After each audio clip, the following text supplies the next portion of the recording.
The auction house reeked of sweat, oil, and the acrid stench of desperation. Beneath the glare of artificial lighting, traders and slavers milled about, their eyes flitting between the various beings displayed on the raised platform. Some were valuable combat-trained Briknari, rare Terran captives, exotic dancers engineered for pleasure. Others, like the girl standing motionless at the end of the line, were worth less than the air they breathed. Vela didn't flinch when the auctioneer called her forward. Her bare feet scuffed against the metal floor as she stepped under the harsh glow, her thin frame barely casting a shadow. She had expected chains, collars, something to mark her as property, but the slavers had considered even that a waste of resources. Lot 47, the auctioneer announced, his voice strained, as if reluctant to even make the effort. A Zalari female, last of her kind, useless by all metrics. The gathered buyers barely reacted. A few glanced at her and quickly lost interest. The Zalari had once been feared, long ago, their minds capable of feats beyond comprehension. But those days were dead, their legacy buried with the ruins of their civilization. Whatever they had once been, they were no longer.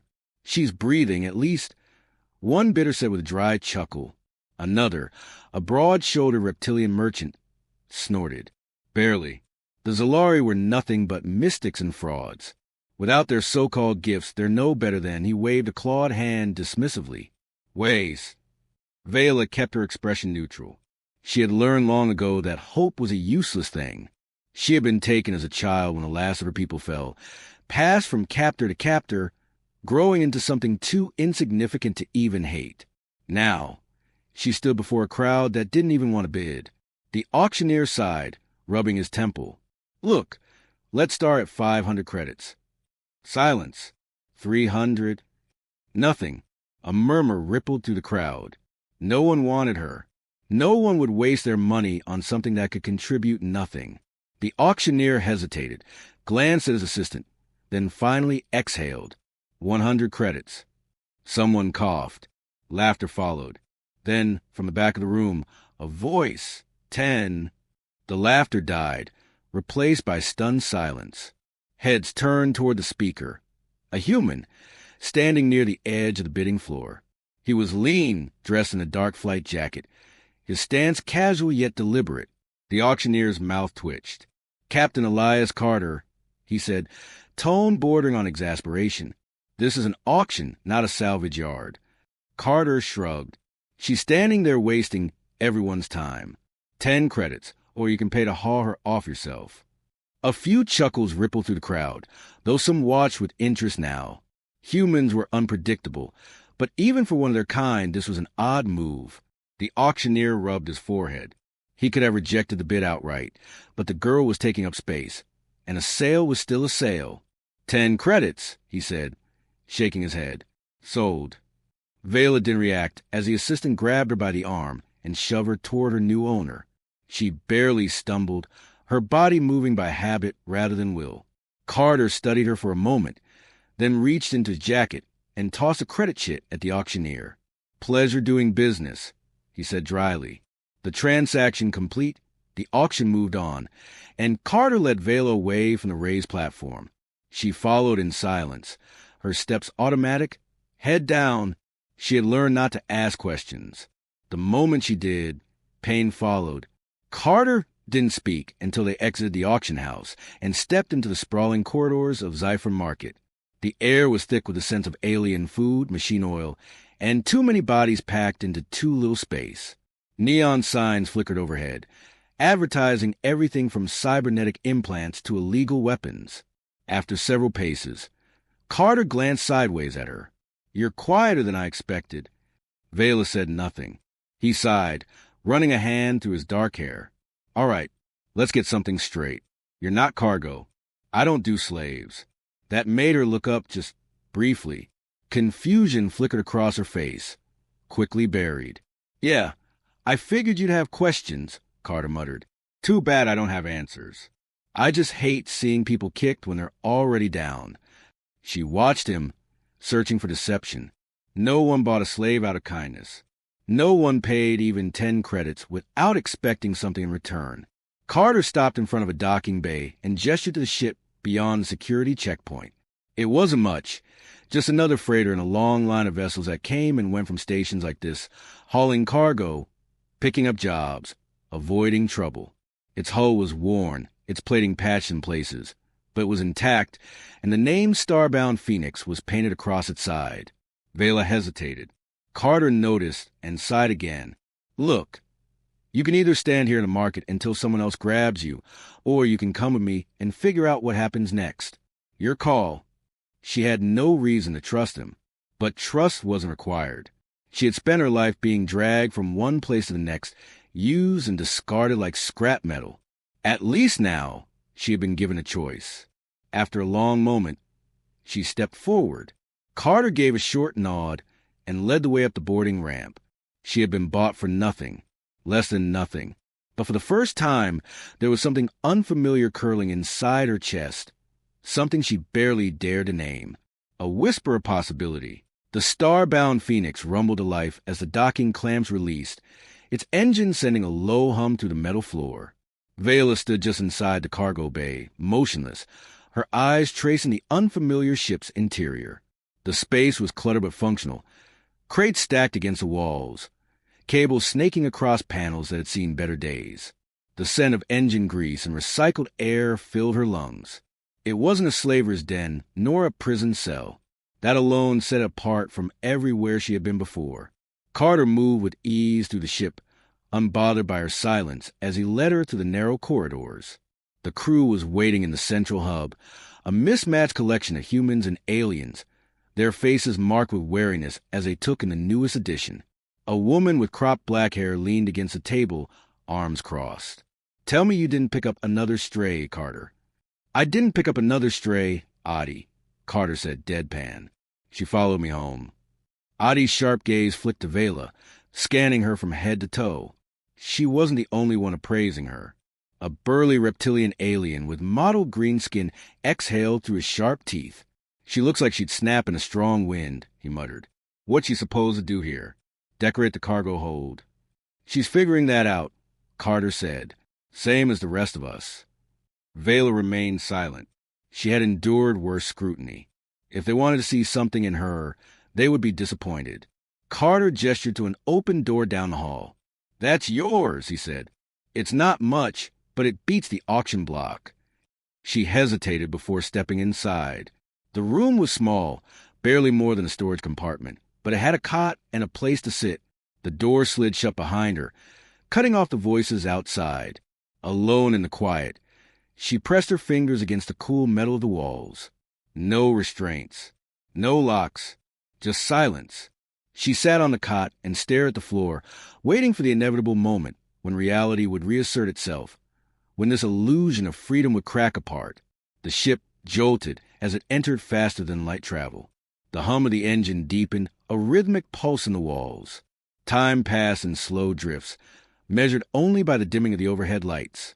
No one came for her. No one demanded anything. On the second day, hunger forced her from the room. She moved cautiously, keeping to the edges of the corridors. Voices drifted from the mess hall. Laughter, the clink of utensils against metal trays.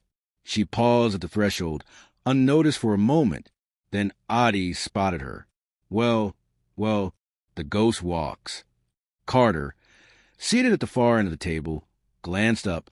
He gestured to the empty seat beside him. "Might as well eat. Food's free." She didn't move. The last time she had eaten in the presence of others, it had been scraps tossed to her like she was an animal. But hunger gnawed at her ribs, and the plate Carter nudged forward wasn't a trick. Slowly, she sat. The food was simple: protein, grains, something vaguely resembling vegetables. But it was warm. She took slow, careful bites. The crew didn't press her with questions, though their curiosity simmered beneath the surface. She was an anomaly, a creature who had been deemed worthless, now occupying space on their ship. A sudden alarm blared through the corridors, cutting through the low hum of conversation. Carter was on his feet in an instant, the easy-going manner gone. "What now?" Adi checked a screen mounted on the wall. Power fluctuation in the secondary conduits. Might be a reactor imbalance. Carter swore and moved toward the exit. The others followed, except for Vela. No one told her what to do. No one expected anything from her. She should have stayed seated. But something pushed her forward, an instinct buried so deep she barely recognized it. By the time she reached the engine bay, Carter and Adi were already working to stabilize the failing systems. The air was thick with the scent of overheating circuits. Lights flickered in and out of sync. The ship groaned under the strain of its own propulsion. Adi cursed as another warning light flashed red. If this gets worse, we're looking at a full system shutdown. Carter wiped sweat from his brow. We need to reroute the load, but the diagnostics are pulling junk data. I can't see the source of the problem. Vela stepped closer before she could think better of it. The hum of the ship pulsed against her skin, erratic, unbalanced. She reached out without touching anything, focusing, listening. There, beneath the noise, something was wrong, not just in the circuits, but in the structure itself. "You're looking in the wrong place," she murmured. Adi turned, eyes narrowing. "What?" Vela hesitated, then stepped to the nearest control panel. She traced a thin finger along the data stream, filtering through the numbers that flickered across the screen.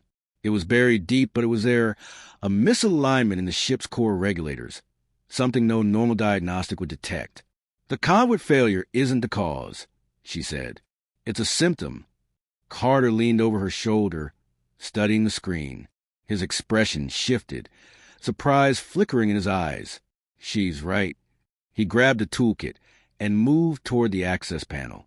"Adi, stabilize the auxiliary grid. Kriv, give me a reading on." The crew snapped into action. Vela stepped back, unnoticed now, her presence no longer the center of attention. Within minutes, the crisis passed. The ship steadied. The alarms faded. Carter exhaled and ran a hand through his hair. He turned to Vela, studying her with something new in his expression. Not pity, not amusement. "Where'd you learn that?" She shook her head. "I don't know. A lie, maybe. Or maybe the truth." The knowledge had come from somewhere, unbidden, rising through the cracks of her fractured past. Adi folded her arms. "That was either a lucky guess or you've got some buried talent." Vela had no answer. She didn't know what she was. Only that for the first time in years, someone had looked at her and seen something other than nothing. Carter's gaze lingered for a moment longer. Then he clapped a hand on the console and turned back to his crew. "All right, people, let's get moving. We got a schedule to keep." The tension in the room eased. The crisis was over. The ship moved forward. Vela stood in the corner, unseen again. But something had shifted, subtle and uncertain. She had expected nothing from this place, from these people. But now, for the first time, a question crept into her mind. What if she wasn't worthless after all? The star-bound phoenix drifted through the black void, stars streaking past like distant memories. The ship's rhythm had settled once more, the crew falling into their usual routines. No one gave Vela orders. No one told her what to do. Yet she found herself drawn to the work, observing, learning, finding ways to make herself useful in the quiet spaces between moments. Carter watched without comment. He didn't push her to speak, didn't demand explanations. But she caught him studying her sometimes, as if trying to fit her into a puzzle he hadn't yet solved. One evening, as the ship coasted through the emptiness of deep space, he found her in the engine bay, hands skimming the exposed circuitry of a control panel. "You got a knack for this," he said. She didn't look up. "It's just pattern recognition." Carter leaned against the bulkhead. "That's so." She hesitated, fingers tracing the lines of the ship's systems. "Things feel wrong before they break. I don't know how. I just know." Carter considered that, then shrugged. "Good instincts. I've learned to trust mine too." Instincts. That was what he thought this was. But instincts didn't explain the way the ship's hum resonated inside her bones, how she could sense the pulse of energy running through it, how she could pick out the smallest disruption as if the machine whispered its secrets to her.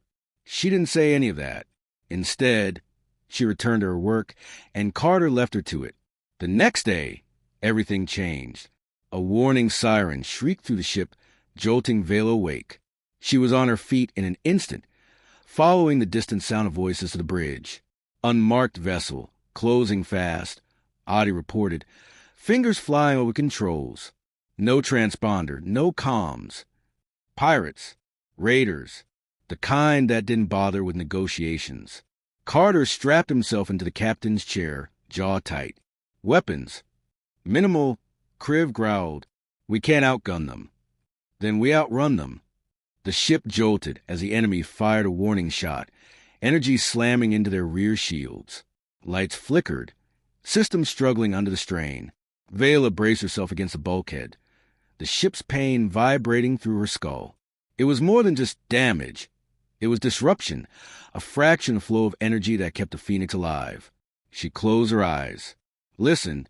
There, a weakness in the enemy's attack pattern, a fluctuation in their targeting systems.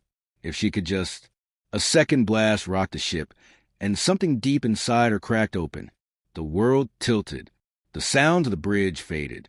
She wasn't standing on the deck anymore. She was somewhere else, everywhere at once, her mind stretching beyond her body, beyond the confines of flesh and bone. She could feel the ship's heartbeat, the power surging through its circuits, the trembling edges of its shielding. Beyond that, she could feel them. The enemy ship's presence, its movements, its intent, as if its systems were laid bare before her. And then she pushed. It wasn't conscious. It wasn't even thought. It was instinct, deeper than memory. The enemy vessel lurched. Its targeting systems flickered, weapons stalling mid-charge. Confusion rippled through their ranks, their carefully calculated assault unraveling. On the bridge, Adi swore. What the hell just happened? Carter didn't hesitate. Kriv hit the throttle. Now! The Phoenix surged forward, slipping free of the enemy's grip, tearing through the void with renewed speed. Within seconds, the hostile ship was nothing but a fading shadow on the scanners. The alarms quieted. The tension in the air thinned. They had escaped. But Vela barely registered it. She staggered back, gasping, her head pounding as the world snapped back into place. Carter turned to her, eyes sharp. Vela, what did you do? She shook her head, pressing a hand to her temple. I don't know. That wasn't entirely true. She knew something had changed. She had reached out, grasped something unseen, bent it to her will. And it had worked. Adi studied her warily. That wasn't normal. No, it wasn't. Vela met Carter's gaze. He didn't look afraid. He didn't look angry. He just looked at her the way he always did. Like he was waiting for her to understand something she hadn't yet realized. For the first time in her life, she wasn't just a passenger. She was something more. The star-bound Phoenix floated in the quiet embrace of space, its engines purring with a steady rhythm of survival. The crew had settled into a restless calm after their escape, but the air aboard the ship had shifted. Whispers followed Vela now, curiosity laced with unease. She had spent her entire existence being told she was nothing, a useless thing, a failed experiment. And yet, when the moment had come, when the universe had tried to crush her into insignificance once more, something inside her had answered. Carter hadn't pressed her, not immediately, but she felt his presence more often now, watching, waiting. He wasn't afraid of her, not like the others. He was patient, but not endlessly so. He wanted answers. She didn't have them, but she needed to. Deep within the ship, past the hum of the engines, she found herself drawn to the power core. The lights there pulsed in steady intervals, a rhythm she could feel in her bones. She placed her palm against the metal plating, her breath slowing. The first time had been instinct. This time, she reached out with purpose. The ship's energy brushed against her mind like a living thing. Currents of power, shifting fields of gravity, the endless push and pull of motion. She understood it, in a way that had no words, no logic. She exhaled. The ship exhaled with her. You're doing something, aren't you? She turned. Carter stood in the doorway, arms crossed, unreadable as ever. Vela hesitated. She had spent her life keeping quiet, making herself small. But Carter had seen her. He had saved her. She couldn't lie to him. I can feel it, she admitted. The ship, the energy, it's connected to me. Carter stepped closer. You disabled that pirate ship. How? I don't know. She searched for the words, shaking her head. I felt their systems. I knew where they were weak. I pushed, and they stopped. Carter studied her for a long moment. Then, to her surprise, he smiled. Useful trick. Vela frowned. "You're not afraid?" "I don't scare easy." He leaned against the railing. "Besides, I've spent my life betting on long shots. Looks like I made a good one." She didn't know what to say to that. For the first time, she wasn't just an observer of her own fate. She was shaping it. A chime echoed through the ship, breaking the moment. Adi's voice crackled over the comms. "We've got company." Carter's expression darkened. "More pirates." "No," Adi said grimly. "Worse." The Phoenix was already changing course by the time they reached the bridge. On the main display, a sleek black vessel loomed, its presence like a shadow against the stars. Vela knew that ship, the ones who had sold her, the ones who wanted her back. A cold wave of dread settled over her. The crew was already scrambling for options, but she knew the truth. Running wouldn't work. Fighting was suicide. This was her fault. She had been blind to her own significance for so long. But they hadn't been.